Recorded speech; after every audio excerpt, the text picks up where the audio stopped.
तो चलिए आज उन लोगों से मिलते हैं जिन्होंने अपनी खोजों और अपनी हिम्मत से हमारी दुनिया को हमेशा के लिए बदल दिया है। हम बात कर रहे हैं 2025 के नोबेल पुरस्कार विजेताओं की। चलिए उनकी शानदार दुनिया में चलते हैं। कभी सोचा है कि इस दुनिया को बदलने का सबसे बड़ा इनाम क्या हो सकता है? कोई स्पोर्ट्स कार या शायद एक बहुत बड़ा आलीशान घर? नहीं नहीं, कुछ इससे भी कहीं ज्यादा बड़ा और हाँ, कहीं ज्यादा कीमती। जवाब है नोबेल पुरस्कार। और ये सिर्फ एक मेडल नहीं है, ये एक पहचान है। ये बताता है कि किसी ने इंसानियत के लिए कुछ ऐसा कर दिखाया है जो हमेशा हमेशा याद रखा जाएगा। ये एक विरासत है। तो चलिए शुरुआत करते हैं साइंस की उस हैरान कर देने वाली दुनिया से। एक ऐसी दुनिया जहां हर रोज कुछ नया, कुछ अविश्वसनीय होता है। देखते हैं कि इस साल किन कमाल की खोजों को यह सम्मान मिला है। फिजिक्स में यानी भौतिकी में यह पुरस्कार जाता है अमेरिका के इन 3 शानदार वैज्ञानिकों को जिन्होंने क्वांटम की दुनिया के दरवाजे हमारे लिए और भी ज्यादा खोल दिए हैं। जरा सोचिए, एक गेंद दीवार के आर पार चली जाए बिना दीवार को तोड़े। बिल्कुल जादू जैसा लगता है ना? इन्होंने ऐसा ही कुछ साबित किया है, लेकिन बड़े बड़े इलेक्ट्रिकल सर्किट्स में। इसे कहते हैं मैक्रोस्कोपिक क्वांटम टनलिंग। एक ऐसी जगह जहां चीजें ऐसी रुकावटों को पार कर जाती हैं जो बिल्कुल नामुमकिन लगती हैं। तो इसका हमारी जिंदगी पर क्या असर पड़ेगा? जरा सोचिए, ऐसे कंप्यूटर जो आज के सुपर कंप्यूटर से भी हजारों गुना तेज हों।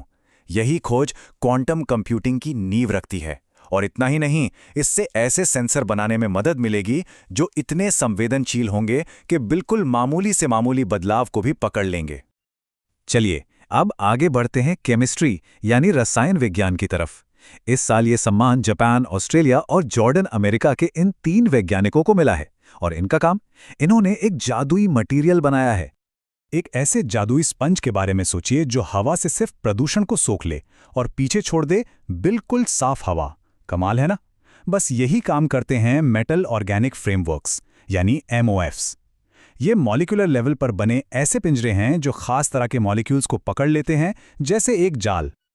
और ये हमारी दुनिया के लिए सच में एक गेम चेंजर हैं। इन स्पंज का इस्तेमाल खतरनाक गैसों को सुरक्षित रखने के लिए, पानी को पहले से कहीं बेहतर तरीके से साफ करने के लिए और यहां तक कि हवा से कार्बन डाइऑक्साइड को पकड़ने के लिए भी किया जा सकता है। सच में ये खोज हमारी धरती को बचाने में एक बहुत बड़ा कदम साबित हो सकती है।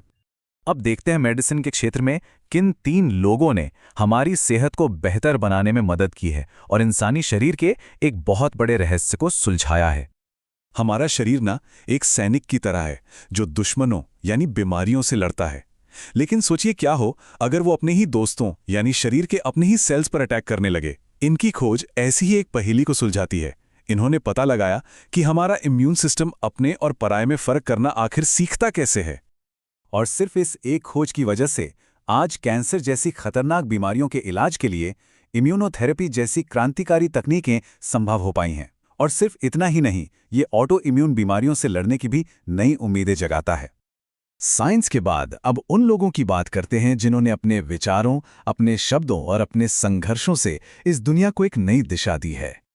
और इस साल का सबसे प्रतिष्ठित पुरस्कार, नोबेल शांति पुरस्कार, जाता है वेनेजुएला की एक बहादुर महिला मारिया कोरिना मचाडो को। समिति ने उनके इस अथक संघर्ष को सम्मानित किया है। और ये सिर्फ एक पुरस्कार नहीं है, बल्कि उन लाखों लोगों की आवाज है जो दुनिया भर में शांति और लोकतंत्र के लिए लड़ रहे हैं। अब चलते हैं साहित्य की दुनिया में, जहां शब्दों से जादू किया जाता है। इस साल ये पुरस्कार हंगरी के लेखक लाज़लो क्रास्नाहोरकाई को मिला है। उनकी कहानियां हमें याद दिलाती हैं कि चाहे कितना भी अंधेरा क्यों ना हो, कला हमेशा एक उम्मीद की किरण बनकर आती है। वो दिखाते हैं कि कैसे मुश्किल से मुश्किल वक्त में भी इंसानियत की खूबसूरती को जिंदा रखा जा सकता है। और आखिर में देखते हैं कि अर्थशास्त्र की दुनिया में किसने बाजी मारी है। ये पुरस्कार जाता है इस तिकड़ी को जिन्होंने हमें समझाया कि देश असल में तरक्की करते कैसे हैं। इनका सिद्धांत है नवाचार प्रेरित आर्थिक विकास। इसमें एक बड़ा ही दिलचस्प आइडिया है, रचनात्मक विनाश। जैसे सोचिए कैसे स्मार्टफोन ने पुराने कीपैड वाले फोनों को बाजार से बिल्कुल खत्म कर दिया। यह एक तरह का रचनात्मक विनाश है, जहां कुछ नया और बेहतर बनाने के लिए पुराना खत्म हो जाता है। और बस यही चीज अर्थव्यवस्था को आगे बढ़ाती है। तो हमने विजेताओं के बारे में तो जान लिया, लेकिन क्या ये जानते हैं कि ये पुरस्कार असल में दिया कैसे जाता है? चलिए इस सुनहरे मेडल के पीछे की कहानी और इसके कुछ दिलचस्प नियमों को जानते हैं। 1901 से लेके अब तक 1000 से भी ज्यादा लोगों और संस्थाओं को ये सम्मान मिल चुका है। जरा सोचिए, एक सदी से भी ज्यादा समय में कितनी बड़ी-बड़ी खोजें और कितने महान विचार सामने आए होंगे। इसके कुछ नियम भी बड़े अनोखे हैं, जैसे एक पुरस्कार 3 से ज्यादा लोग शेयर नहीं कर सकते। विजेताओं को 11 मिलियन स्वीडिश क्रोनर की राशि मिलती है। और एक मजेदार बात, शांति पुरस्कार नॉर्वे में दिया जाता है जबकि बाकी सारे स्वीडन में। शायद इसीलिए क्योंकि शांति का रास्ता हमेशा थोड़ा अलग ही होता है। और अब एक आखिरी बात, एक ऐसी बात जो इस पुरस्कार के बारे में सोचने का एक बिल्कुल नया नजरिया देगी। नोबेल पुरस्कार के लिए किसे नॉमिनेट किया गया है, ये जानकारी पूरे 50 साल तक सीक्रेट रखी जाती है। सोचने वाली बात है।